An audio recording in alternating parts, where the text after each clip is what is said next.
My name is Andrew Guerra. I began the Postal Service in Great Falls, Montana. I worked in the distribution plant as an overnight clerk. I was a PSC, film processing clerk in the annex. Did that for a couple months. Then I got promoted to a TF window clerk in a small office outside of town in a place called San Cooley. Did that for about 5 years.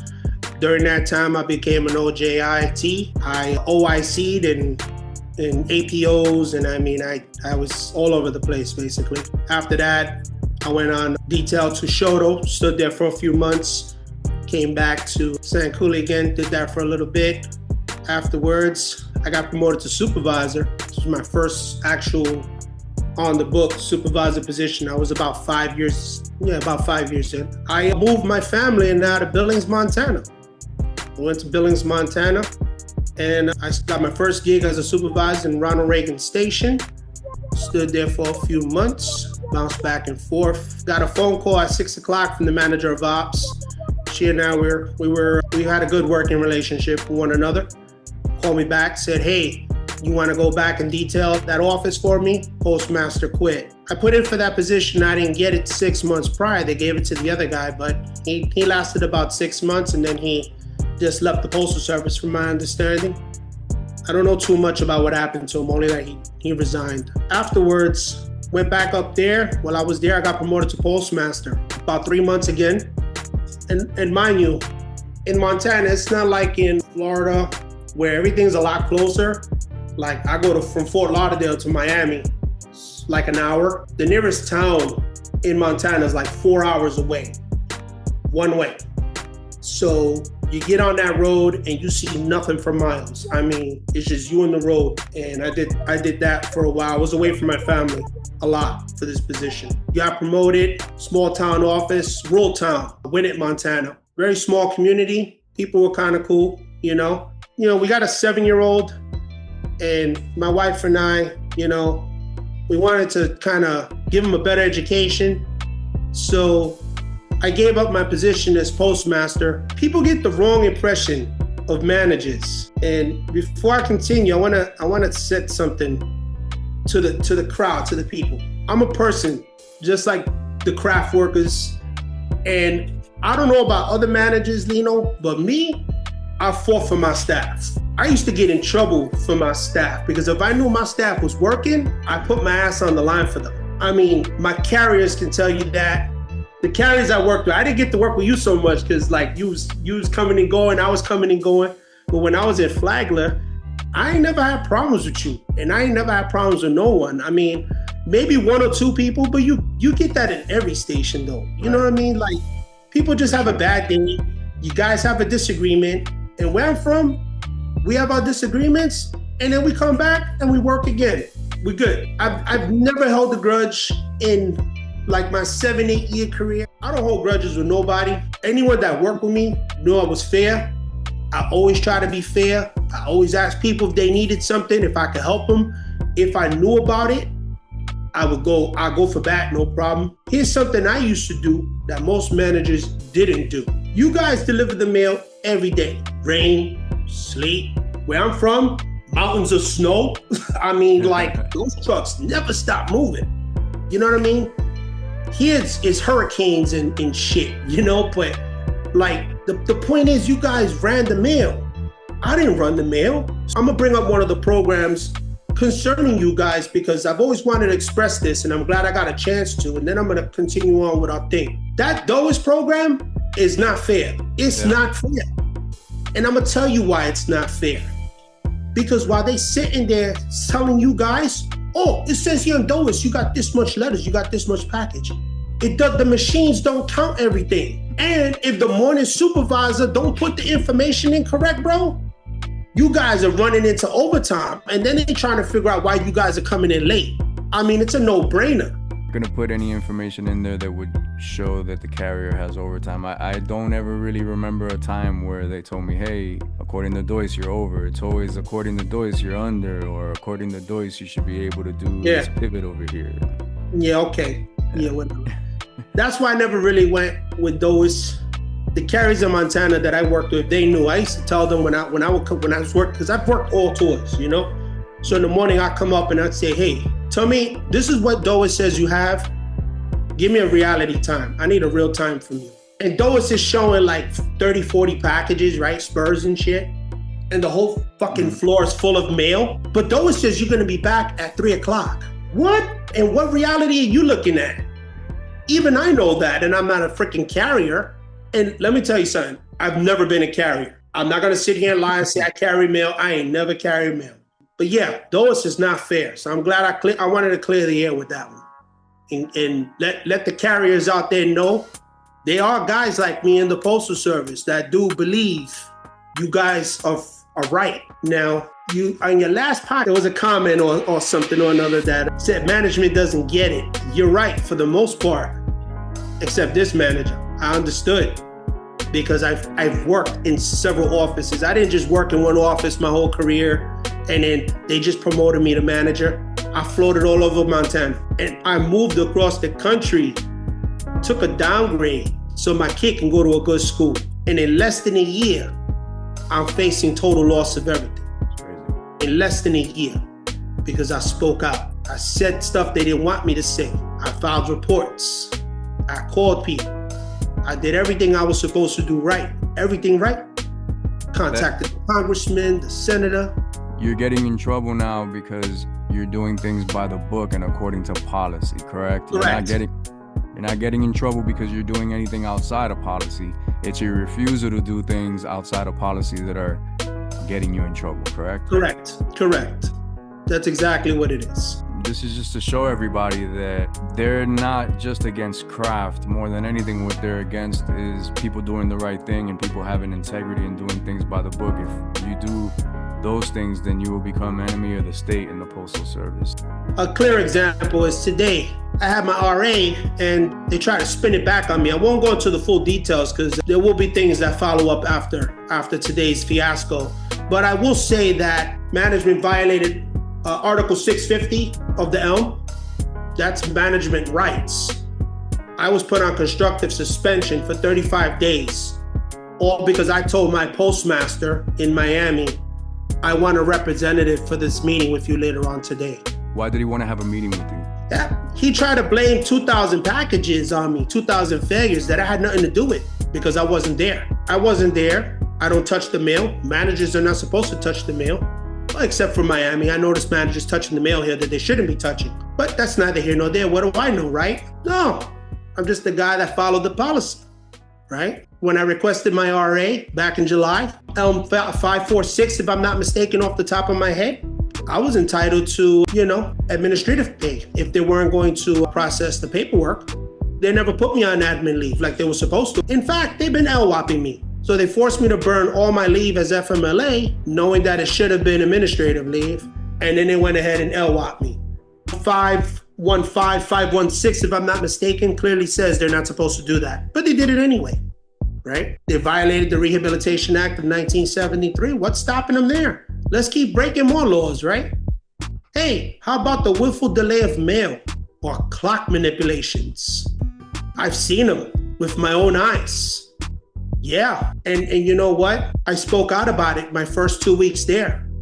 I called my boss and I said, dude, where are the 1260s? It's on my postal computer. I wish I saved that email. I assumed that a man from the military would have integrity. What do I know? My dad was only in the armed forces. I don't know anything, right? Got accommodation from the president of the United States when he passed away. For what? Serving his nation. But I guess I don't know nothing, Lino. What do I know? But for funsies, I mean, I did send you some stuff so you can look over it. But it's just a point, like an example. When I worked in BV, right? My boss was, at the time, I was just a supervisor. This is the first position I got when I moved to Miami. My supervisor was Demario Spence. At first he was mad cool. Yeah, we cool, we gonna work together. Then I started noticing shit and I'm like, what is this weird shit we got going on here? What kind of weird shit? Yeah, no 1838s, no 3999s, no 1260s. Carriers coming and going. Carriers getting punched in and I notice I don't see them for the rest of the shift. Or even better, how about this? the clerks come in at random hours and someone goes in and changes the damn clock ring to show that they were working all day when they wasn't there all day. I brought all of this to my boss's attention, dude. And your boss is Darren Johnson? Yeah, still is. The area manager of the South, right? Miami West. Miami West. Yeah, Miami West. Yeah, I mean, things got progressively worse. Dude, have you been over to the finance unit? No. Dude, it's a shit show. Let me tell you something. The clerks, they're overworked, they're tired, and they call out sick, and there's nobody there to run the station. That's an act of Congress to close the post office down. But this man is inadequately staffing our postal facilities and our buildings. And who's the guy you think they're calling to go over there and fix this shit? With what people? Don't even get me started with the housekeeper. We shared a housekeeper with like 5 other offices, and the dude is from Alapata or some shit like that. He's coming down here. Why is the post office doing this?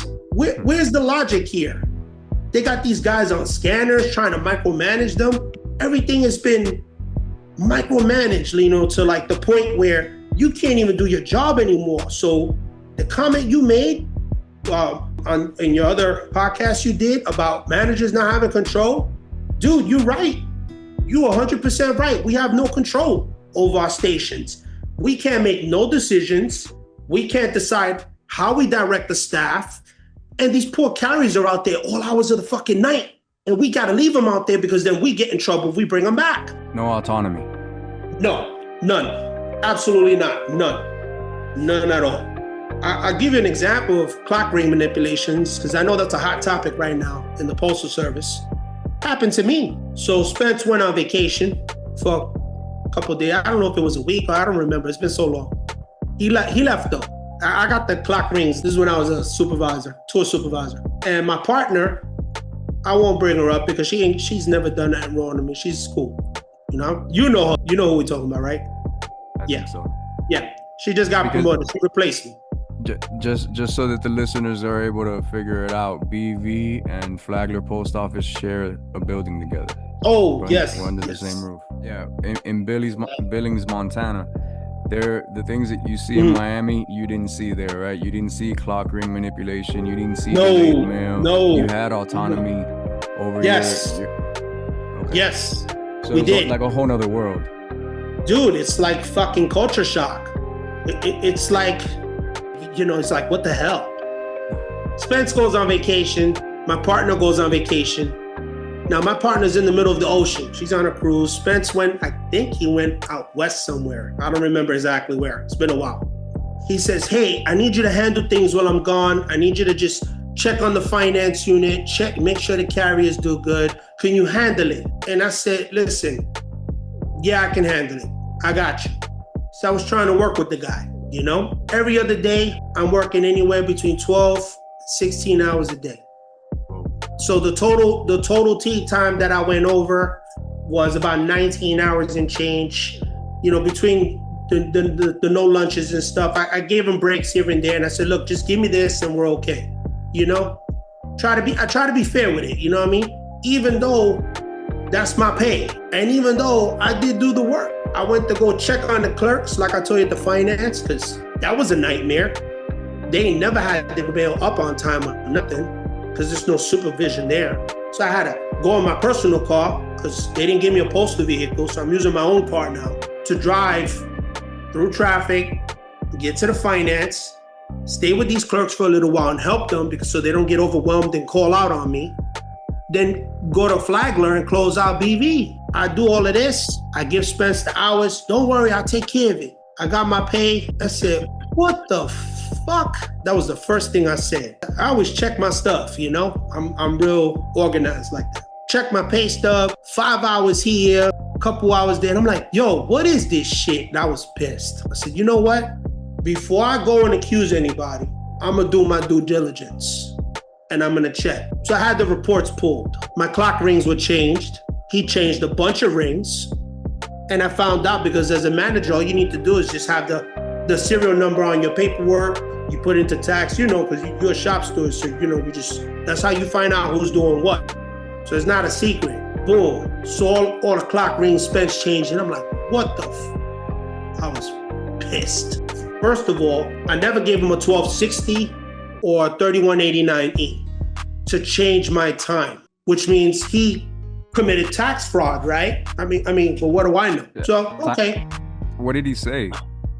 I went to his office, knocked on the door. I says, why'd you change my clock rings? Or I didn't change nothing. And I just gave him this cold stare and I said, that's what you're gonna tell me? You didn't change my clock rings? People look at me, and they assume because I worked in a small office that I don't know the policy and I don't know how things are supposed to operate.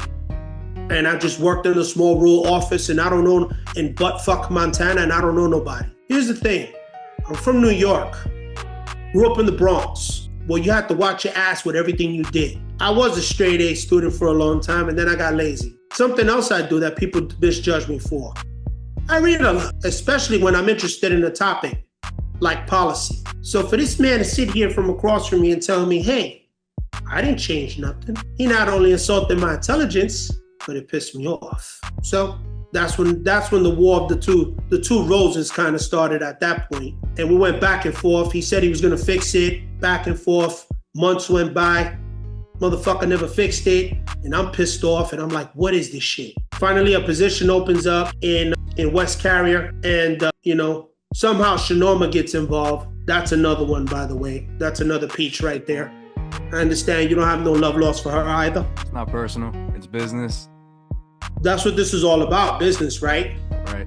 If people follow the policy, we wouldn't have these problems. Like labor trying to shortchange me and stuff happening with you also. I don't know the whole specifics of what you went through because, of course, they never told me nothing. Can you see why now? Because they were, I imagine that they would be afraid that exactly what's going on right now would be happening. Listen, I've reported this to every fucking body, dude. I've called the OIG. I've called the Office of Special Counsel. I've called the Department of Justice. I filed ADA complaints against the Postal Service for what they're doing to me. Because right now I'm being systemically targeted. And like maybe I'm gonna say about 30 days if I'm lucky. That's overstretching it. They're gonna come take my car. I filed workers' comp cases. Dude, I'm on meds now because of these people. The stress level. Like talking about this with you and my chest is hurting right now. But you know what? The truth gotta get out. And you know what? I'm tired. I've been holding it in for 4 months now. The postmaster, Antonio Gracia, he put me on systemic constructive suspension. He removed me. Before he removed me, he told me to my face in front of Darren Johnson, I'm gonna charge you with willful delay of mail. Really? Someone that doesn't touch the mail? This will be good. I'm thinking my boss is gonna jump in and say, hold on. He's got Article 650 rights. No, he actually helped the man take my badge from me, take my computer, and throw me out the building like I was a criminal. Embarrassed me in front of all my constituents, in front of all the craft people. My partner, Barbie Garcia, just looked at me. She didn't say nothing either. Nobody said nothing. Nobody came to address the problem. Let's just cover it with more illegal shit. And that's what it's been right now. And they're still doing it. And dude, I've called the Senate, the Congress. I've spoke to my representative. I've contacted the White House, bro. I've contacted, OIG, OSC. I filed an EEO. They're still sitting on it. Went to go talk to them. Oh, we won't be able to get to it until next year. What? I got a 7-year-old at home. What the fuck am I supposed to do now? Holy shit, these guys are breaking the law. I physically caught, I'm not gonna say who, they were told to do it. I know another supervisor saw him too and he said something and I didn't say nothing that day. But dude, they're telling these carriers dump mail. I'm not gonna get into that. I won't touch that because I'm sure they had their reason. It's not about that. The carriers are overworked. They're tired. Wait, say that again. Their management is telling carriers to do what to the mail? Dump the mail. Throw it away? Put it inside a giant wire tainer. UBBM, undeliverable business bulk mail. Yeah. Yes, I've seen it with my own eyes. Okay, they don't deliver it. We have companies that pay us millions of dollars to deliver this mail. They don't deliver it. They delay it, and then they turn around and try to blame the carrier for delaying it. Well, no one is supposed to delay the mail. The only person that, and I know this from Montana, every state is different, I guess, I don't know, but in Montana, the only time we delay mail was when there was a natural catastrophe. Like the carriers couldn't get in because there was like 10 feet of snow and some shit like that. There was no way they was gonna get through the driveway. Then we delayed the mail, we filled out the paperwork, and everything was logged in DCV. But since I worked in BV, dude, they had magazines there from Christmas and shit. They never delivered it. And the only time they cleared it out is when they knew they were gonna get a GIMBA. What is that? A GIMBA is an inspection that's supposed to be a surprise inspection by headquarters. Here's the thing. The manager schedules, the postmaster usually schedules that. They think I don't know that, but yeah, of course I do, okay? And then headquarters sends somebody, to do a GIMBA, do an inspection, and they check your cases to make sure that the carriers bring their mail. Well, I mean, most of the time when the carriers didn't deliver the mail, it's because they didn't give them enough time to. They don't want to pay them, so they start them later in the day. Like where I'm from, they used to do runs in the morning. Because if there was a bunch of packages, dude, the carrier be there 6:30 in the morning, they deliver all the packages, just packages, run all the packages, come back, get the first class, case it up. You guys are out of the office by 8:30 the latest. And we did it. And we always delivered the mail. Yeah, we had those weird occasions that it didn't get delivered, but for the most part, it was delivered. And the carriers had help. But here, you guys ain't got no help. None of you craft guys got help. Case in point, BV Finance has no help. Those clerks, they're tired. I can tell you that they're tired. They're tired. The things that you saw happening in BV, did you also see them happening in Flagler? Yeah, here's one about Flagler for you. Parcel lockers open on the inside. Well, postal regulation dictates that they're supposed to lock those parcel lockers before they leave the building. Crackheads will crawl through there. I've seen it with my own eyes, dude, but they leave them open every day. On top of that, the side door in window 21, you know how many times I told Shanoma to fix that fucking handle? Oh, submit it. I'm not submitting. That's not my station. I'm telling the manager. That's your job. Put it in. Anybody can just walk through that door. Yeah, it's still busted? Yeah, well, the last time I was there back in December, that was a concern of mine too, because that was real close to the shop steward office. She had just threatened me a few months before that with her husband. I seen that. Yeah, and there was also a threat of violence, a credible threat report that was never filed. The whole incident was swept under the rug. I documented it on my documentary. If it wasn't for the police being called, there would be nothing to document that incident. Yeah, of course. And this is the thing. It's like no one's documenting shit, and they think it's just gonna go away. Oh yeah, let me just poke at him and he's gonna go away. No, man, I'm not going away. And I want them to hear me say that. I'm not going away. This is gonna be some Return of the King shit, and I will have my day. I will. Trust and believe I will. You will too. It's gonna happen. People gonna start speaking up. I feel the same way about it. I'm not gonna go away. I'm not gonna forget. You're not gonna intimidate or bully me. Nope.